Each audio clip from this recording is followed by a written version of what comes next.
So hello there, ladies and gentlemen, and today the topic of our program will be how did Swedish politics become all about sex? Well, let me put it this way. Before, a lot of people about 100 years ago in Sweden were simply hungry. Hungry was not an uncommon thing in Sweden as late as 20s and during the Great Depression.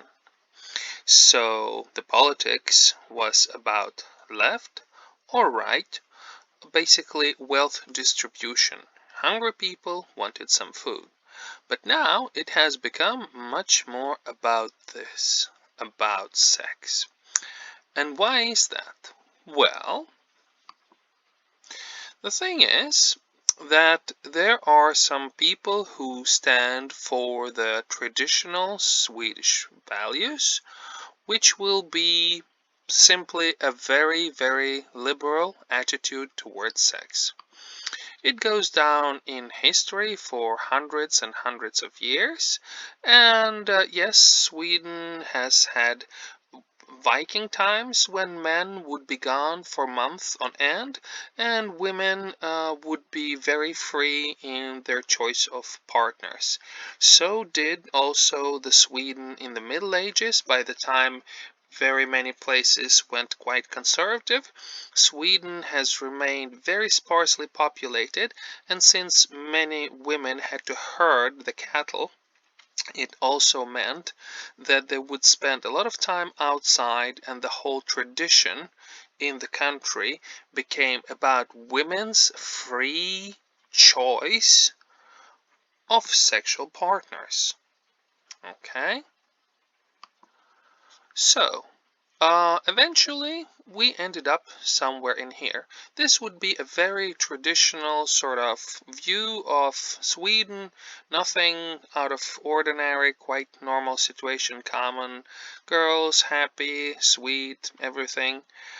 But this is what would be considered quote-unquote normal for parties that form so-called um,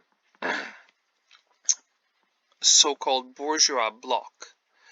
So how is it possible that bourgeois, people normally who are to the right, have become about more open sex in Sweden?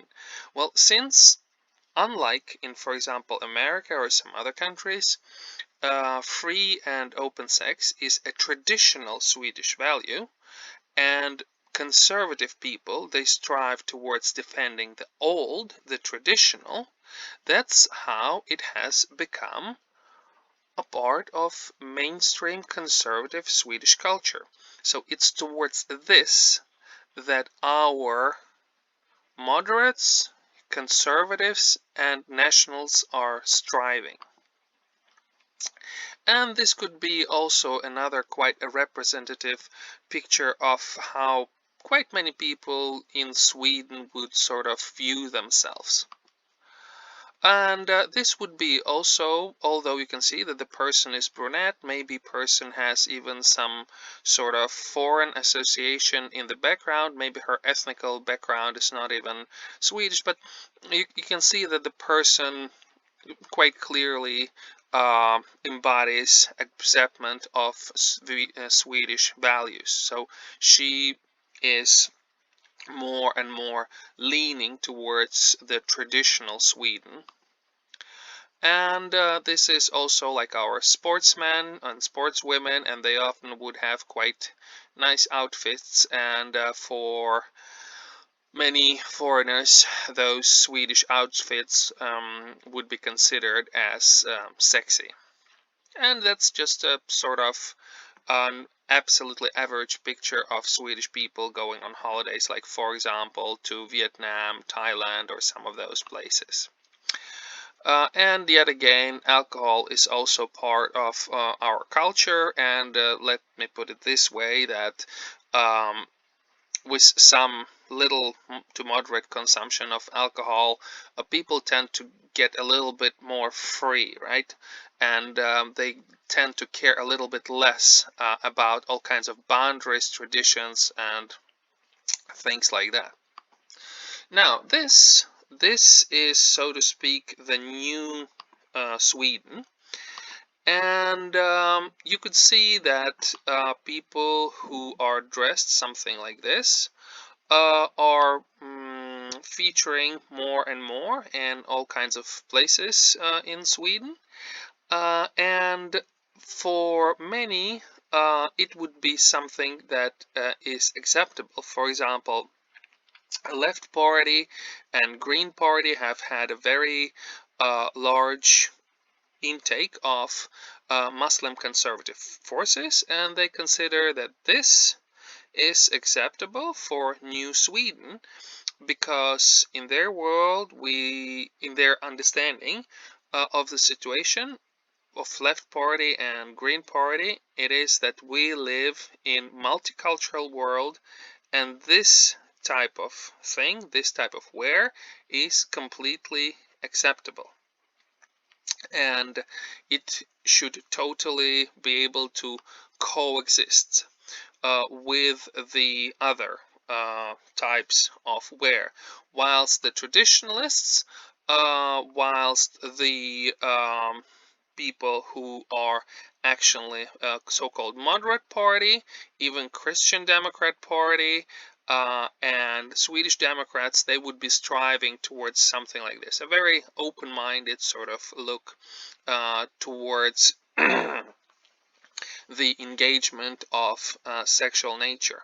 So you can see that this and say this is very, very hard to coexist.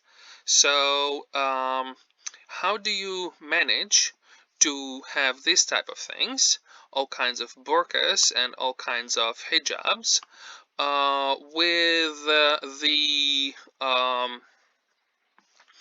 how do you manage to coexist between this kind of burkas and also on one hand, and then the more sort of open-minded sort of Swedish attitude?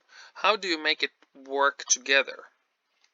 And actually you don't, because if before, like I said in the beginning, if before the main question in society was about wealth distribution, about whether people should get enough food or not, now it is about whether we should accept that some people have this type of clothes in mind for countries like Sweden, which is totally untypical, untraditional for Sweden, that is totally new, and the people who are liberal, they think that this is normal.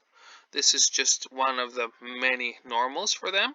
And people who are towards the Christian side, people who are towards the nationalist side, people who are moderate party in Sweden, they would say that this is unacceptable.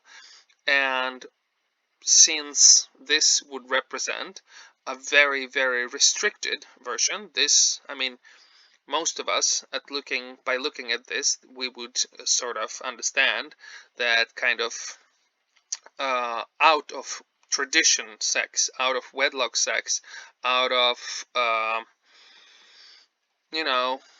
control sex from the family, or in some cases even government, for this type of people who wear this, it's unacceptable.